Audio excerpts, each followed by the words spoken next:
Hermanos, busquen su Biblia, por cuestión de tiempo, va muy rapidito hoy día. Busquen su Biblia, Mateo capítulo 5. Recuerde que estamos en una serie llamada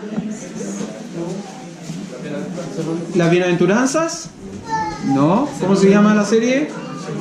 El Sermón del Monte, ¿no es cierto? No, el Sermón del Monte. Dijimos que esta serie llamada el Sermón del Monte, o esta porción de la Escritura que va desde Mateo capítulo 5 verso 1 hasta Mateo capítulo 7 verso 29, también recibe el nombre del Sermón de las Bienaventuranzas por cómo comienza justamente la sección. El Señor Jesús comienza hablando de bienaventuranzas. Hasta aquí solamente logramos ver el domingo pasado las dos primeras bienaventuranzas. ¿Recuerda cuáles eran esas? Bienaventurados los pobres de espíritu. ¿Se acuerda que dijimos que la pobreza espiritual tiene que ver no con que seamos pobres como personas, pobres como individuos en cuanto a bienes materiales, sino al reconocimiento de nuestra necesidad, nuestra bancarrota espiritual? Mientras no seamos capaces de reconocer que delante de Dios no tenemos nada y que todo lo que podemos tener es por obra y gracia del Señor en nuestras vidas, entonces jamás podremos entender verdaderamente lo que es la salvación. Estamos en bancarrota espiritual y la salvación es un regalo de la gracia de Dios. Yo no tengo nada que ofrecerle a Dios a cambio de que Él me salve. Eso es. Bienaventurados los pobres de espíritu, porque de ellos es el reino de los cielos. Segunda bienaventuranza que vimos, ¿se acuerda cuál era? Los que lloran. Y dijimos que los que lloran en ese texto no son los llorones, sino son aquellos que verdaderamente compungidos, arrepentidos por su condición, arrepentidos por su lamentable práctica o condición pecaminosa, se arrepienten de esa situación y deciden volverse a Dios. No volverse a Dios, no arrancarse de Dios. Deciden cambiar su mal camino, su mal accionar, su mal proceder para volver a Dios. Porque como hemos aprendido en la clase escuela dominical, el arrepentimiento bíblico es aquel que reconoce el mal camino pero se vuelve en la dirección correcta. Porque usted podría reconocer el mal camino y volverse en una dirección equivocada y buscar o seguir nuevamente otro mal camino. Bueno, los que lloran acá tienen que ver con eso, ¿no? El que entiende cuál es su condición espiritual y eso lo hace arrepentirse. ¿Se acuerda lo que decía el apóstol Pablo a la iglesia de Corinto, ¿no? Que él se goza en las lágrimas de la iglesia porque eso lo llevó al arrepentimiento. Dijimos la semana pasada que lágrimas son lágrimas.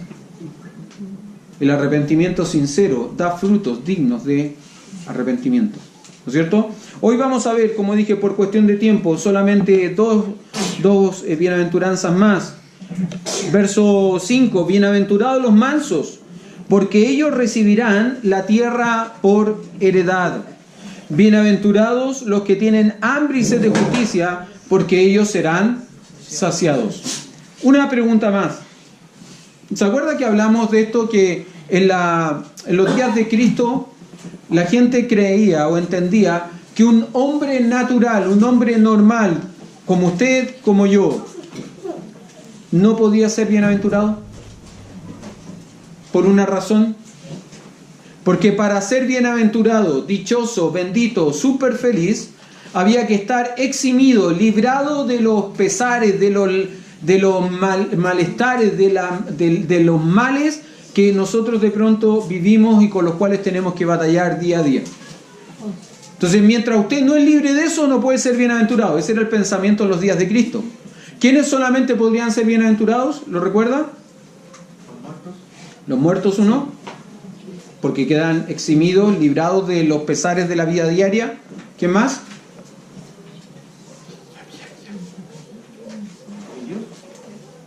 Dios. Por ahí va. Los dioses, con minúscula. ¿No es cierto? Solamente ellos. Eso es lo que pensaba la gente en los días de Cristo. La cultura en los días de Cristo. Bienaventurados solo los dioses y los muertos. Pero Cristo, ¿qué es lo que hace al hablar de las bienaventuranzas, al enseñar la bienaventuranza? Dijimos, Él cambia el paradigma y Él cambia el sentido de la bienaventuranza. Bienaventurado es aquel que encuentra o que se satisface en la persona de Dios a pesar de las dificultades. Que por sobre las dificultades es capaz de gozarse, alegrarse en la persona de Dios. Ahora, dijimos esto, es interesante porque casi todas las bienaventuranzas tienen que ver con sufrimientos o con cosas que nos rodean que no son dificultosas. Sin embargo, Jesucristo enseña, ¿no es cierto? Y Él enseña diciendo que son bienaventurados los pobres de espíritu, son bienaventurados los que lloran, y hoy día vamos a ver dos más entonces, los mansos. Cuidado, los mansos, no los mensos, ¿no es cierto? Bienaventurados son los mansos. ¿Por qué? Hay una promesa. Cada bienaventuranza trae asociada una promesa. Bienaventurados los mansos, porque ellos recibirán la tierra por heredad. Hermano, ¿qué significa ser manso? ¿Qué es ser manso? ¿Qué es la mansedumbre? ¿Qué es? Mire, estuve mirando algunas cosas y es interesante, pero el Señor Jesús dice de sí mismo que nosotros debemos aprender de Él una actitud, en realidad dos. ¿Cuáles son las dos actitudes que debemos aprender de Él? Aprended de mí que soy manso y humilde de corazón. Usted sabe que esas dos cualidades, esas dos características, no eran cualidades que la cultura greco-romana resaltaba. La humildad era una actitud esperable solo en un esclavo. Ser humilde no era digno de orgullo. Bueno, en realidad es una contradicción, ¿no? Pensar que alguien que es humilde es orgulloso, se siente orgulloso de ser humilde. Ustedes vieron el saludo del pastor Douglas Krieger, creo que se los contesto. Una vez él me llamó a su oficina y dije, uy, ¿qué hice? Y en realidad era, y me dice, pastor, me dice, ¿tú tienes este libro? Y yo veo el título del libro y decía humildad. No, le dije, no lo tengo. Ya, me dice, te lo quiero regalar. Gracias, muchas gracias. Y me dijo esto, ¿no? Que para mí fue tan contradictorio. Este libro me enseñó de humildad tantas cosas que yo no sabía. Y si usted conoce al pastor Douglas Krieger, usted sabrá que él es probablemente uno de los hombres más humildes que hay en esta tierra. Sin embargo, él decía, este libro a mí me enseñó de humildad lo que yo no sabía. Y él ya era humilde por mucho. Bueno, la humildad no era una actitud, un atributo, una característica esperable en una persona. Era esperable solo en los esclavos. Sin embargo, el Señor Jesús dice, aprended de mí que soy manso y humilde. La mansedumbre tampoco era una cualidad, una característica que alguien esperaba en una persona. Por lo que significaba en la cultura greco-romana ser manso.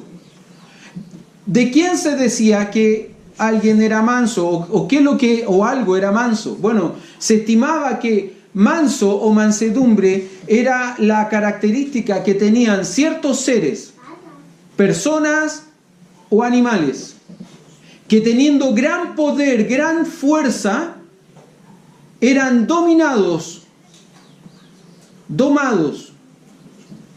controlados, puestos bajo control por una fuerza menor. Entonces, por ejemplo, ellos decían, este caballo es manso, gran fuerza, potencialmente, ¿no? Gran vigor. Sin embargo, era controlado, ¿por qué? ¿Usted sabe cómo se controla un caballo que ha sido domado? Con la rienda, pero básicamente con una parte, no es con la rienda propiamente tal. ¿Con qué cosa? Con una pequeña placa de metal que se le pone en el hocico, que se llama freno. Usted le pone una pequeña placa de metal en el hocico que se llama freno, donde van las riendas. Y lo que controla al caballo, lo que controlan al animal, no son las riendas. Usted dirige con la rienda al animal, pero lo que controla al animal es esa pequeña placa de metal llamada freno. Eso es. Bueno, en la cultura greco-romana se entendía que una persona era mansa cuando tenía gran fuerza, gran potencia, pero esa potencia quedaba controlada, dominada por alguien de fuerza inferior. Así se entendía la mansedumbre. Entonces la mansedumbre, al igual que la humildad, no era una característica que alguien esperaba en alguien, en otra persona, que anhelaba o deseaba en otra persona, sino solo en esclavos, en siervos. Sin embargo, como dijimos, el Señor Jesús, cuando se pone como ejemplo, ¿qué es lo que dice? Aprended de mí, que soy manso y humilde. Pero agrega algo interesante, porque ahí está, en definitiva, la explicación del concepto bíblico de mansedumbre. Aprended de mí, que soy manso y humilde, ¿de qué? De corazón. Y la definición, la explicación de lo que es la mansedumbre bíblicamente es la disposición del corazón a someterse bajo el poder de Dios y aceptar aún el sufrimiento como parte del trato de Dios en la vida de esa persona. La disposición del corazón de un hombre o una mujer que se somete al poder de Dios, lógicamente ahí no es un poder inferior, ¿no? Es un poder muy, muy superior, que se somete al poder de Dios y aún acepta el sufrimiento como parte del trato de Dios en la vida de esa persona. Hermanos, mansedumbre no es sinónimo de debilidad. No es sinónimo de debilidad. Mansedumbre es sinónimo de poder bajo control. Es interesante, pero cuando pensamos en el fruto del Espíritu, ¿lo recuerda, no? ¿Cuál es el fruto del Espíritu? Amor, gozo, paz, paciencia, benignidad, bondad, templanza, fe, mansedumbre. No sé si logra notarlo, pero no uno de los frutos del Espíritu, porque el fruto es uno, sino que un gajo de ese gran fruto del Espíritu es la mansedumbre. Pero usted sabe, ¿no?, que el fruto del Espíritu no se evidencia en la vida de una persona mientras que esa persona no está bajo ¿qué control? Bajo el control del Espíritu. Porque es el fruto del Espíritu. Y nunca usted va a poder evidenciar el fruto del Espíritu si no está bajo el control del Espíritu Santo de Dios. ¿Se da cuenta cómo la mansedumbre no es sinónimo de debilidad? Sino que es sinónimo de poder bajo control, bajo el control del Espíritu Santo de Dios. ¿Usted sabía que en la Biblia hay 2 hombres de los cuales se dice que fueron mansos? ¿Sabe quiénes son? Uno es Moisés. Moisés, mire, vaya conmigo un momentito ahí a Números capítulo 12, verso 3.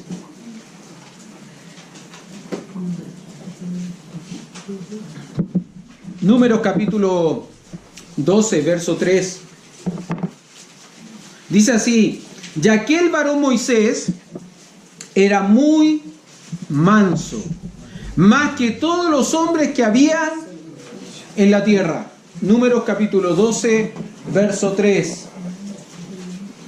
Y aquel varón Moisés era muy manso, más que todos los hombres que había sobre la tierra. Si usted mira el contexto del pasaje, no lo podemos leer por tiempo, déjeme contarle un poco el contexto. Si usted mira el contexto del pasaje, este versículo está en medio de la siguiente historia. Aarón y María, sus hermanos mayores, han murmurado en contra de Moisés a causa de su esposa, una mujer cusita. Murmuraron en contra de Moisés por causa de su esposa. Pero no solo murmuraron contra Moisés, sino que también dijeron, bueno, ¿qué? ¿Acaso Dios solamente puede hablar por boca de Moisés? ¿No nos puede usar a nosotros también? ¿Qué cree usted? ¿Dios podía usar a Aarón y a María para hablar? ¿No? ¿Sí? ¿No? Yo creo que sí. Si Dios quería, podía hacerlo. El tema es que no quería. El tema es que Dios había determinado que iba a hablar por boca de Moisés. Y es interesante porque Moisés, siendo el líder de la nación, siendo el libertador, el que lo había sacado de Egipto, teniendo esa relación persona a persona con el Señor, ¿no? Con Dios, teniendo esa relación de amistad, porque en otro pasaje Dios le llama mi amigo, Moisés mi amigo, teniendo esa relación, Moisés se podría haber aprovechado esa relación para decir: Señor, mira cómo murmuran, ¿por qué no los castigas? Pero ¿qué dice el texto? ¿Qué dice el pasaje? ¿Qué resalta el pasaje? Que Moisés era el hombre más manso. Moisés, y aquel varón Moisés era muy manso, más que todos los hombres que había sobre la tierra. ¿Sabe por qué muchas veces nos cuesta aplicar o usar de mansedumbre?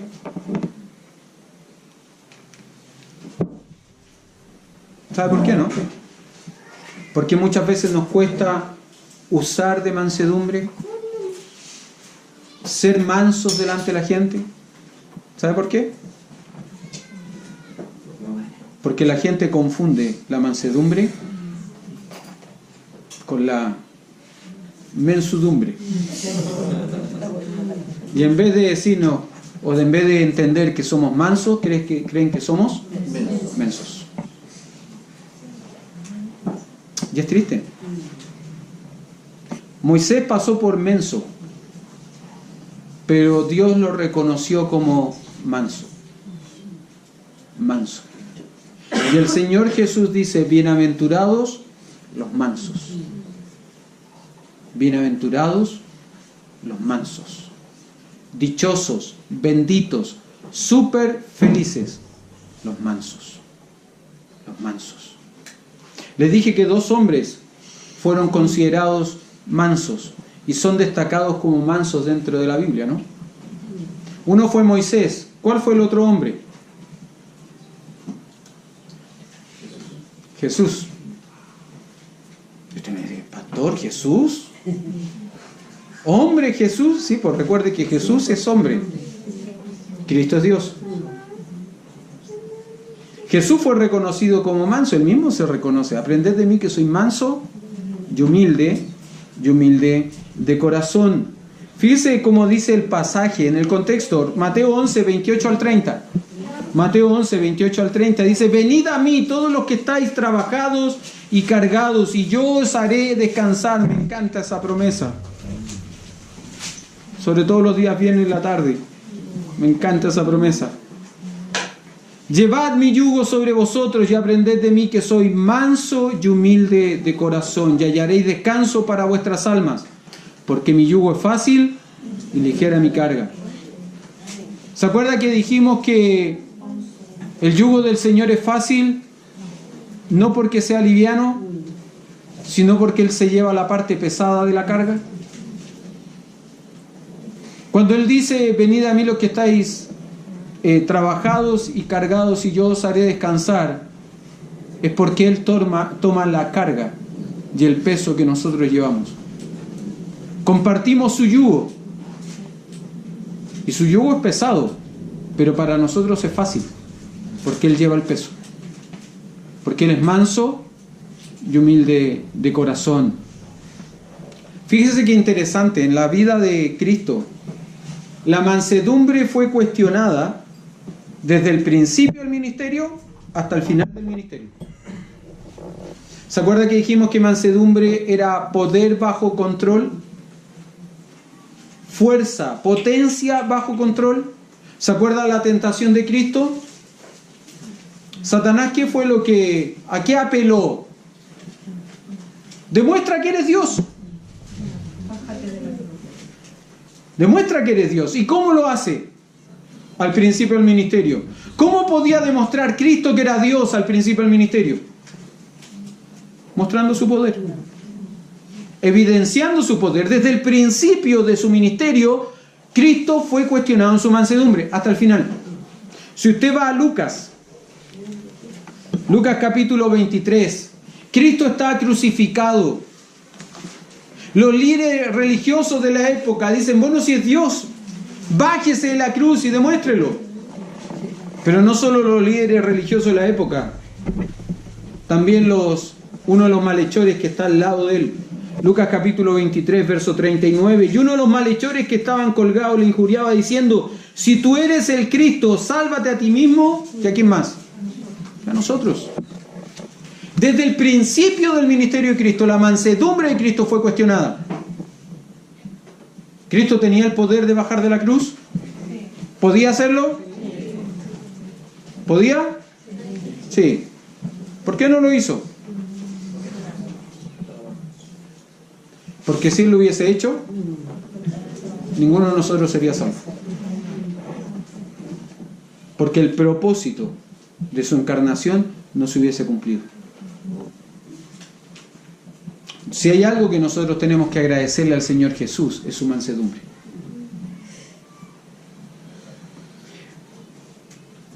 Yo lucho con mi mansedumbre y generalmente no gano. Pierdo. Compartía el viernes con la iglesia de los Andes. Yo le decía a los hermanos, yo muchas veces cuando mi señora me dice cosas que yo no quiero escuchar, me arranco. Me voy fuera de la casa, me voy a caminar. Y yo decía esto, ¿no? Depende, si el auto tiene combustible, me voy en el auto. Si el auto no tiene combustible, me voy caminando a dar una vuelta. Y generalmente cuando eso pasa y regreso a mi casa, entro por la puerta de la cocina. Los que conocen mi casa saben que la puerta de la cocina da justo a la puerta del dormitorio. Entonces entro por detrás y así no me ve nadie. Trato de entrar callado.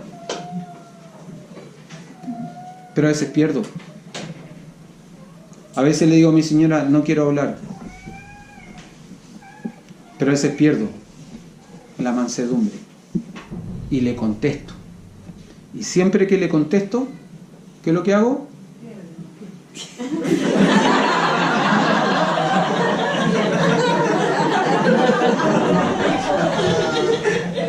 ¿Dónde está el Nicolás? ¿Podemos editar esa parte en el video? ¿Sí? Cada vez que le contesto, pierdo. ¿Pero sabe por qué pierdo? Porque cada vez que le contesto, peco. Por eso pierdo. Por eso pierdo. Pierdo porque dejo de ser manso. Y esa es una cualidad que como cristianos necesitamos. No, es que a mí nadie me va a pasar a llevar. Que yo soy más fuerte que él. No, si no se trata de que seas más fuerte o más débil. Se trata de que seas más manso. El Señor Jesús dijo, aprended de mí, que soy manso y humilde de corazón. Usted sabe que la mansedumbre es una actitud que el Señor espera de sus siervos. Fíjese conmigo, note conmigo un pasaje, Primera de Tesalonicenses, capítulo 2.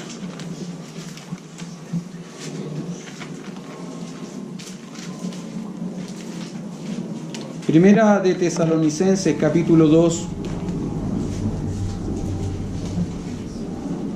El apóstol Pablo, hablando de su ministerio delante de la iglesia en Tesalónica, cómo el ministerio que él desarrolló no estuvo llena solamente de palabras, sino que también estuvo llena de obras, de acciones concretas que demostraban su ministerio. Ellos mismos como iglesia eran una demostración del ministerio de Cristo, de Pablo, ¿no es cierto? En sus propias vidas. Mire lo que dice desde el verso 3 en adelante, porque nuestra exhortación no procedió de error ni de impureza, ni fue por engaño, sino que según fuimos aprobados por Dios, para que se nos confiase el Evangelio, así hablamos, no como para agradar a los hombres, sino a Dios que prueba nuestros corazones. Porque nunca usamos de palabras lisonjeras, como sabéis, ni encubrimos avaricia. Dios es testigo, ni buscamos gloria de los hombres, ni de vosotros, ni de otros, aunque podíamos seros carga como apóstoles de Cristo. Antes fuimos, ¿qué cosa? Tiernos. ¿Sabe que la palabra que se usa ahí para tiernos en otros pasajes, por ejemplo, cuando el Señor Jesús dice aprended de mí que soy manso y humilde, es la misma palabra? Manso ahí es la misma palabra para tierno. Aquí perfectamente podría decir, antes bien fuimos mansos entre vosotros, como la nodriza que cuida con ternura a sus propios hijos. ¿Sabe lo que es una nodriza? Una nodriza era una mujer que amamantaba hijos ajenos, ¿no es cierto? Eso es una nodriza, una mujer que amamantaba hijos ajenos. Ahora fíjese lo que dice el apóstol Pablo. Mire qué linda comparación. Antes bien, fuimos tiernos entre vosotros como la nodriza que cuida ¿a quién? A sus propios hijos. Si una nodriza era capaz de amamantar y amar y cuidar a hijos ajenos, imagínense cómo lo hacía con los propios. Y eso es lo que dice el apóstol Pablo acá. Antes bien, ante ustedes, ante vosotros, fui manso, fui tierno. Otro pasaje que nos habla de la mansedumbre como una actitud esperable en un siervo del Señor. Segunda de Timoteo, capítulo 2, verso 24. Segunda de Timoteo, capítulo 2, verso 24. Porque el siervo del Señor no debe ser contencioso, sino amable para con todos, apto para enseñar, sufrido. La palabra amable ahí es manso. El siervo del Señor no debe ser contencioso, sino manso para con todos. Primera de Pedro, capítulo 3, verso 4. Primera de Pedro, capítulo 3, verso 4.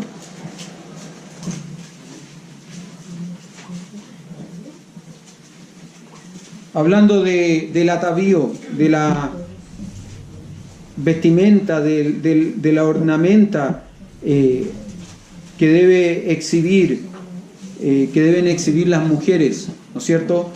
Va a decir lo siguiente: vuestro atavío no sea el externo de peinados ostentosos, de adornos de oro o de vestidos lujosos, sino el interno, el del corazón, en el incorruptible ornato de un espíritu afable. ¿Sabe? La palabra afable ahí es manso. Manso. Sino de un espíritu manso y apacible, que es de grande estima delante de Dios. Hermano, la mansedumbre es algo que Dios espera de nosotros. Pero recuerde que la mansedumbre es esa disposición del corazón del hombre o la mujer que se somete al poder de Dios y entiende que aún el sufrimiento es parte del trato de Dios para con su vida. ¿Está sufriendo por algo? ¿Lo está pasando mal por algo?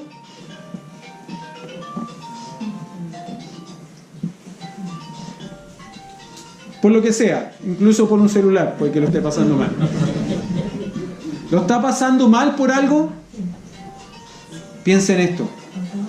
Es el Señor tratando con su vida. Es el Señor tratando con usted. Acepte eso con mansedumbre. Dios no se equivoca.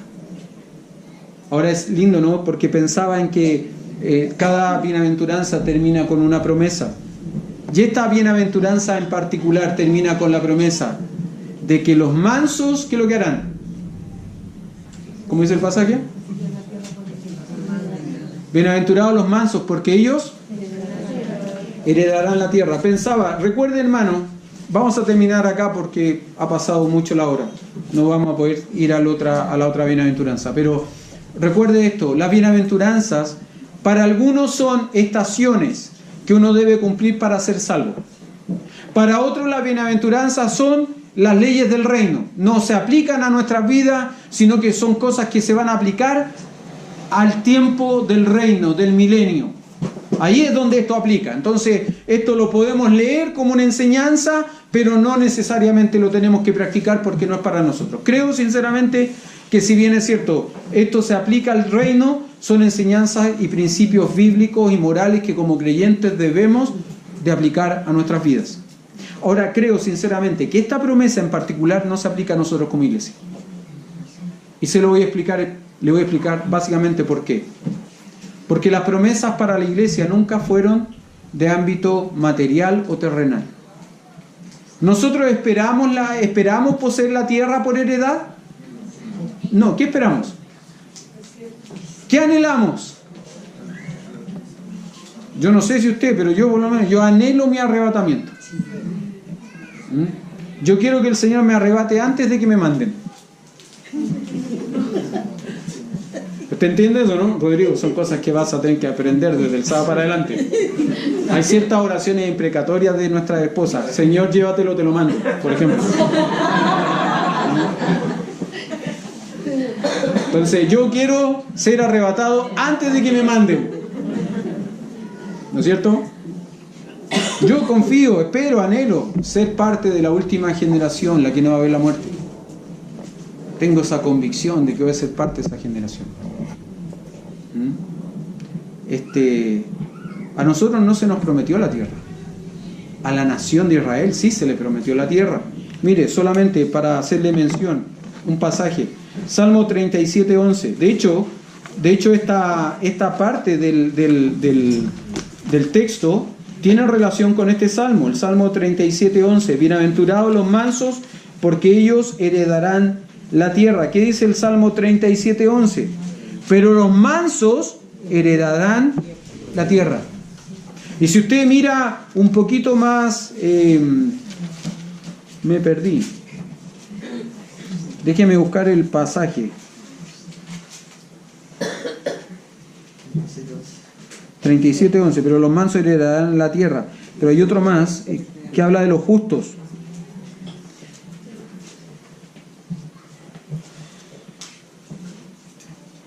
...29, 37-29... los justos heredarán la tierra y vivirán siempre sobre ellos.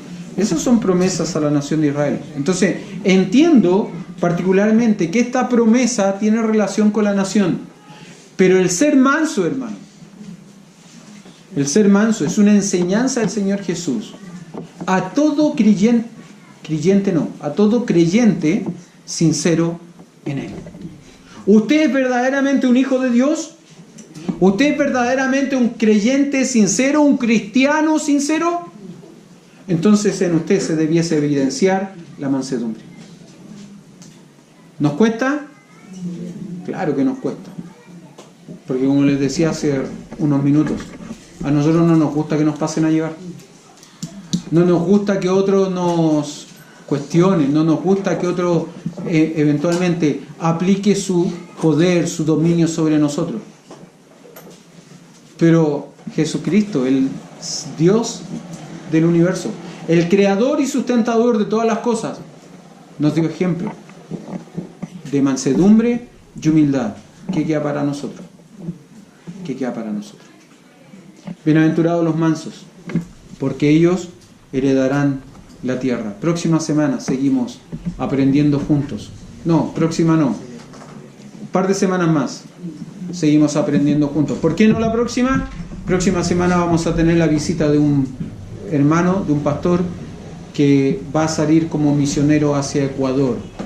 Se llama Camilo Encina. Él va a estar visitándonos, va a compartir su ministerio con nosotros y vamos a conocer de él y vamos a orar por él. Así que no se lo pierdan. Vamos a orar ahora y terminamos, ¿sí?